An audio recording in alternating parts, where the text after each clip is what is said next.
आप सबको मेरा जय मसीह की। मैं आशा करता हूं कि आप लोग सब ठीक होंगे। आज जो हम जिस वचन पे मनन करेंगे वो है पुनरागमन। मेरे को थोड़ा हिंदी में बोलने में प्रॉब्लम हो रही है, आई एम सॉरी। यीशु मसीह का पुनरागमन, हम उसी पे आज मनन करेंगे। आइए हम सब प्रार्थना करते हैं इससे पहले कि हम वचन पे मनन करें।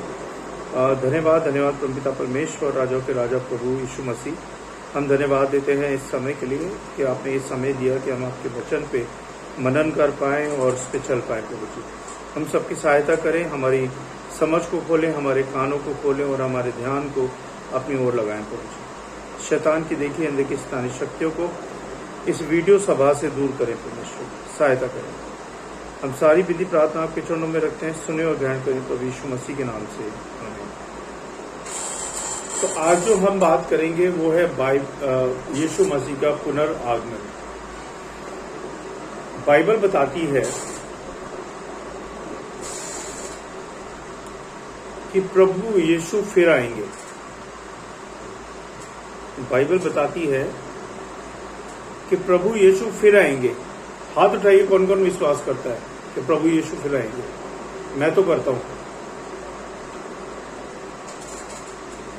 प्रेरितों के काम 1 अध्याय 10 से 11 पद में लिखा है कि जब चेलों ने प्रभु यीशु को स्वर्ग की ओर जाते वक्त ताकते रह गए, तो 2 स्वर्गदूत ये कहते हैं कि जिस प्रकार से तुमने उसे स्वर्ग को जाते देखा है, उसी तरह से वह फिर आएगा। जब प्रभु यीशु मसीह को मारा गया, गाड़ा गया और तीसरे दिन जीवित हुए, और जीवित होने के बाद वो फिर अपने चेलों को दिखे, उनसे मिले। उसके बाद जब यीशु मसीह स्वर्ग जा रहे थे, तो जाते वक्त उनके 2 स्वर्गदूतों ने बोला कि जिस तरह से तुम प्रभु यीशु मसीह को स्वर्ग में जाते हुए देख रहे हो, उसी तरह से वो फिर आएंगे। मत्ती 16 अध्याय 27 पद में लिखा है, मनुष्य का पुत्र अर्थात प्रभु यीशु मसीह अपने स्वर्गदूतों के साथ अपने पिता की महिमा में आएगा, और उस समय वह हर एक को अपने अपने कामों के अनुसार प्रतिफल देगा। फिर प्रकाशित वाक्य 1 अध्याय 7 पद में लिखा है कि प्रभु यीशु बादलों पर आने वाला है।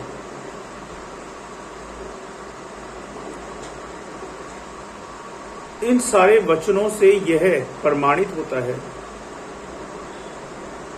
कि प्रभु यीशु मसीह अपने कहे वचनों के अनुसार जरूर आएंगे। और वचन ये भी कहता है कि जब वे आएंगे तो सारी सृष्टि का न्याय करेंगे। सारी सृष्टि का न्याय होगा। यदि कोई मनुष्य प्रभु के न्याय से बचना चाहता है, तो ईमानदारी, सच्चाई से जीवन जीने की जरूरत है। 2 चीजें प्रभु कह रहे हैं, ईमानदारी, सच्चाई से जीवन जीने की जरूरत है।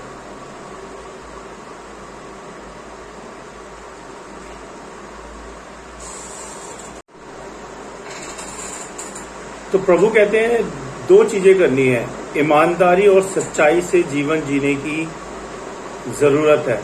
क्योंकि जब प्रभु पहली बार आए थे,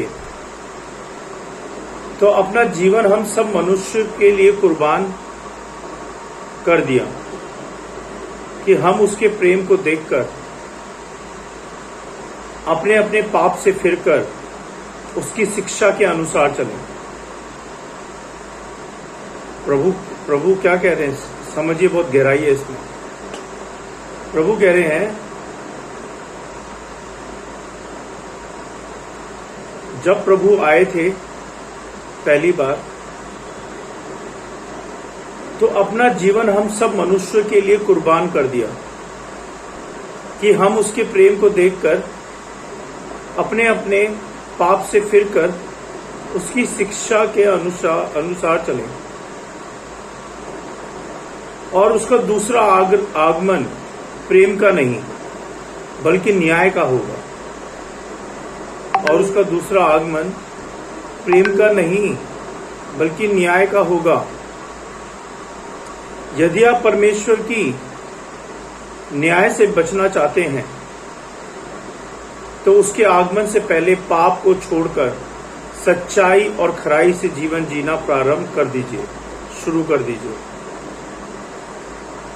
प्रभु यहाँ पे आने से पहले आपको चिता रहे हैं, आपको अलर्ट कर रहे हैं। अगर आपका पाप का जीवन है, झूठ का जीवन है, तो उसको छोड़ दें। प्रभु के आने से पहले सच्चाई और खराई के जीवन से जिए, शुरू कर दें उसको। तभी आप प्रभु के न्याय से बच पाएंगे, नहीं तो नहीं बच पाएंगे, चाहे वो मैं हूं या आप हैं। प्रभु का तो न्याय होगा ही होगा। पहले प्रभु आए थे प्रेम के लिए, अब प्रभु दूसरी बार आएंगे। जो प्रभु का आगमन है दूसरा, वो होगा न्याय के लिए। तो जो लोग पापी हैं, झूठे हैं, दुष्ट हैं, वो सब नरक की आग में झोंके जाएंगे। और जो लोग धार्मिक हैं, सच्चाई से चलते हैं, ईमानदारी से जीते हैं, खराई से चलते हैं, है ना, सच्चाई से चलते हैं, वो प्रभु के साथ रहेंगे। तो अब आप सोचें कि आपको क्या चाहिए। आपको प्रभु का न्याय चाहिए या प्रभु की आशीष चाहिए? या आपने देखना है, अपने जीवन को जांचना है, परखना है। या तो खराई का जीवन जिए या झूठाई का जीवन जिए, यह आपको देखना है। सच्चाई या झूठाई, यह आपको डिसाइड करना है। मैं आशा करता हूं कि आप लोगों को वचन के द्वारा जो प्रभु समझाना चाहते हैं आपको समझ आया होगा। आइए हम सब प्रार्थना करेंगे। प्रभु के वचन को पढ़े जाने और सुने जाने पे आशीष दें। धन्यवाद प्रभु के आपने हम सबको बताया, अलर्ट किया, चिताया प्रभु के आप आने वाले हैं। और आपका दूसरा आगमन जो है वो न्याय का होगा, सच्चाई का होगा। जो लोग पाप में हैं, झूठ में हैं, बुराई में हैं, उन सबको उससे निकालें प्रभु। होने दे प्रभु कि हम सब बुराई से, पाप से, झूठ से बचे, सच्चाई और खराई का जीवन जिए, जिससे कि हम आपके न्याय के समय में बच पाएं प्रभु जी। हम सबको माफ करें हमारे पापी जीवन के लिए, झूठेपन के लिए, बुराइयों के लिए। हम सबको माफ करें। हमको सही जीवन जीने की राह दिखाएं प्रभु। हम सबकी सहायता करें कि हम सही और खराई का जीवन जी पाएं। हम सबकी सहायता करें। बहुत बहुत धन्यवाद प्रभु आपके जीवित वचन के लिए, सारी सहायता मदद के लिए। बहुत बहुत धन्यवाद परमेश्वर। हम सारी विनती प्रार्थना आपके चरणों में रखते हैं। सुने और ग्रहण करें प्रभु यीशु मसीह के नाम से, आमीन। आप सबको जय मसीह की। God bless you all.